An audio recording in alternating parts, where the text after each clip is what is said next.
నమస్కారం అండి. అమ్మా ఆకలేస్తుంది, స్నాక్స్ పెట్టు. ఈరోజు నీ ఫేవరెట్ చికెన్ శాండ్విచ్. yes త్వరగా fresh అయ్యిరా.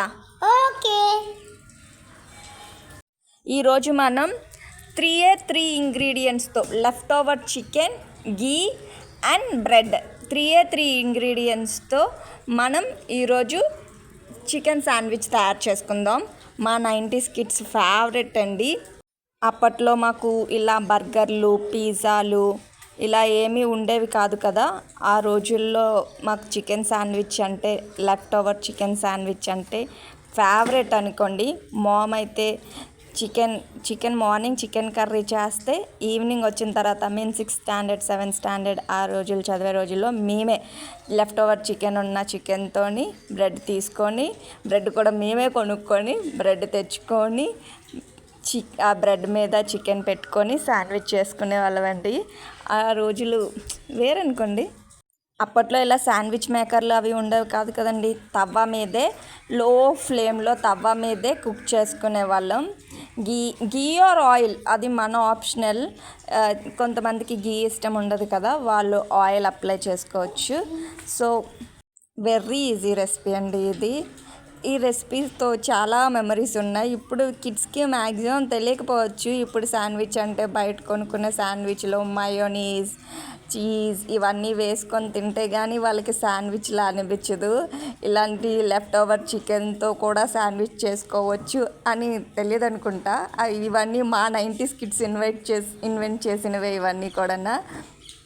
Because necessity is the mother of invention అంటారు కదా.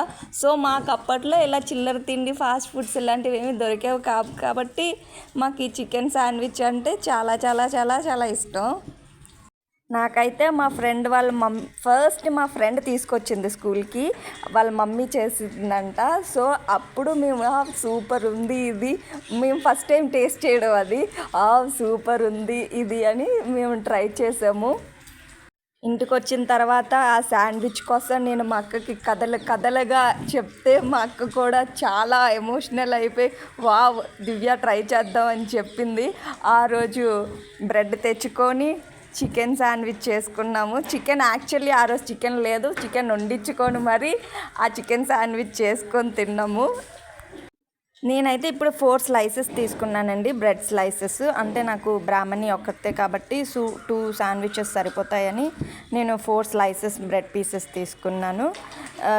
గీ అనేది లైట్గా మనం చాలా తక్కువ, మినిమల్ గీ చాలా తక్కువ మనం అప్లై చేసుకోవాలి బ్రెడ్కి. ఇటువైపు అటువైపు కొంచెం చిన్నది, అంటే శాండ్విచ్ మేకర్ మీద అంటుకోకుండా ఉండడం కోసం చిన్న గీ అప్లై చేసుకుంటే సరిపోతుంది.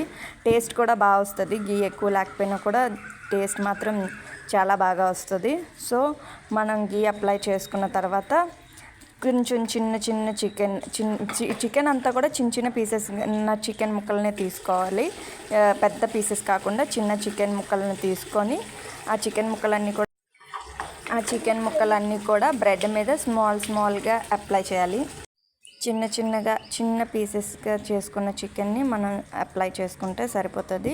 2 బ్రెడ్ స్లైసెస్ మీద అప్లై చేసుకొని దానిపైన కవర్ చేసేసుకోవడమే. జస్ట్ నార్మల్ శాండ్విచ్ మనం ఎలా కవర్ చేసుకుంటామో అలా నార్మల్ శాండ్విచ్ కవర్ చేసుకున్నట్టే మనం కవర్ చేసుకోవాలి. తర్వాత ఈ మేకర్ని కొంచెం ప్రీహీట్ చేసుకుంటే సరిపోతుంది. అవసరం లేదు, ప్రీహీట్ లేకపోయినా కూడా పర్వాలేదు, ప్రీహీట్ చేసుకుంటే బెటర్. తర్వాత క్లోజ్ చేసేసుకోవడమే. ఒక 2 minutes చూడడమే. ఇది పిల్లలు కూడా చేసేసుకోవచ్చు. కాకపోతే నేను బ్రాహ్మణిని చేయనివ్వను, ఎందుకంటే ఎలక్ట్రిసిటీతో కొంచెం కష్టం కదండి, మరీ చిన్నపిల్ల కదా. 12 years 13 years వస్తే మాత్రం ఈజీగా చేసేసుకోవచ్చు. మధ్యలో ఒకసారి చెక్ చేసుకున్నా, అంటే గ్రీన్ రావాలి. మనకి కొంచెం కంగారు ఎక్కువ కదా, కొంచెం మళ్ళీ చెక్ చేసుకున్న తర్వాత చూశాను. చికెన్ శాండ్విచ్ రెడీ అయిపోయింది. చాలా బాగుంటుందండి, వేడిగా తింటే మాత్రం చాలా చాలా బాగుంటుంది. ఇది బ్రెడ్ బేక్ అయ్యేటప్పుడే లోపల చికెన్ కూడా వేడవుతుంది. ఆల్రెడీ చాలాసార్లు టేస్ట్ చేసిందిలేండి. ఇప్పుడు ఎలా ఉన్నదో ఆవిడ టేస్ట్ ఎలా చేస్తుందో మీరే చూడండి. Aadya, how is the chicken? Did you enjoy it? Did you like it? I think she likes it. ఎలా ఉంది ఆద్య చికెన్?